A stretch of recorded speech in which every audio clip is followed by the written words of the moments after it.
አሰላሙ አለይኩም ወራህመቱላሂ ወበረካቱ። ውድና የተከበራችሁ የመላው የእስልምና እምነት ተከታዮች እንኳን አደረሳችሁ ለኢድ አል አድሃ በዓል።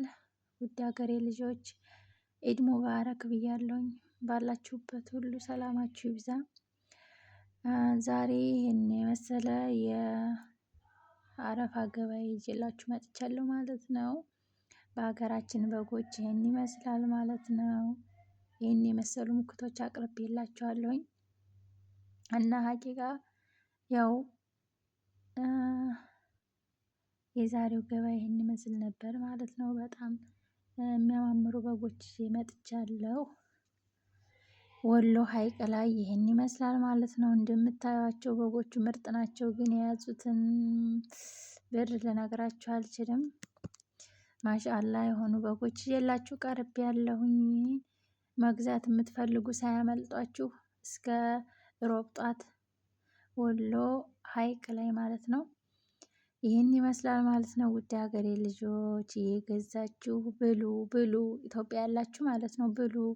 እኛ ያው ስደት ላይ ያለ ነው እያየን ያው ስንሄድ እንደርስበታለን ኢንሻአላ።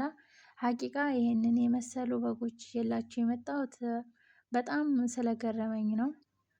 የዛሬ 3 አመት ላይ 6000 7000 የነበሩት በጎች አሁን ላይ 20 ምናምን ሺህ 22 23 እንደዛ ነው እየተሸጡ ያሉት እና በጣም ገርሞኝ ነው የምር። እነዚህን በጎችማ እስኪ ለውድ ቻናል ቤተሰቦች ማስተዋወቅ አለብኝ ብዬ በጣም ስለተወደደብኝ ነው የምር። አረ እንዴት ነው ጎበዝ! አረ በአላህ በጣም የሚገርም ገበያ ነው ማለት ነው።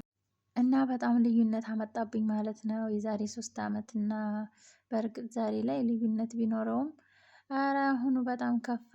በነገራችን ላይ ያው እኛ ባለንበትም ሀገር በስደቱ ዓለም ላይ በጣም ኑሮ ከአቅም በላይ ሆኖባቸዋል ማለት ነው። ሀቂቃ ሁሉም ነገር እኛ ጋር ራሱ በቃ እንዴት ነው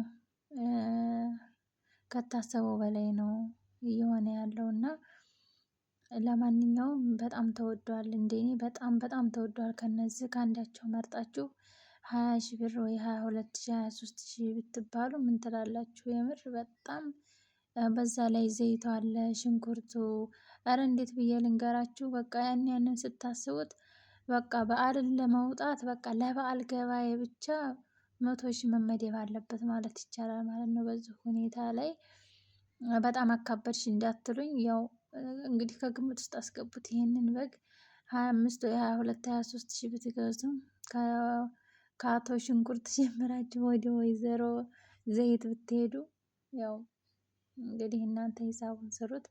ይሄን ይመስላል ማለት ነው።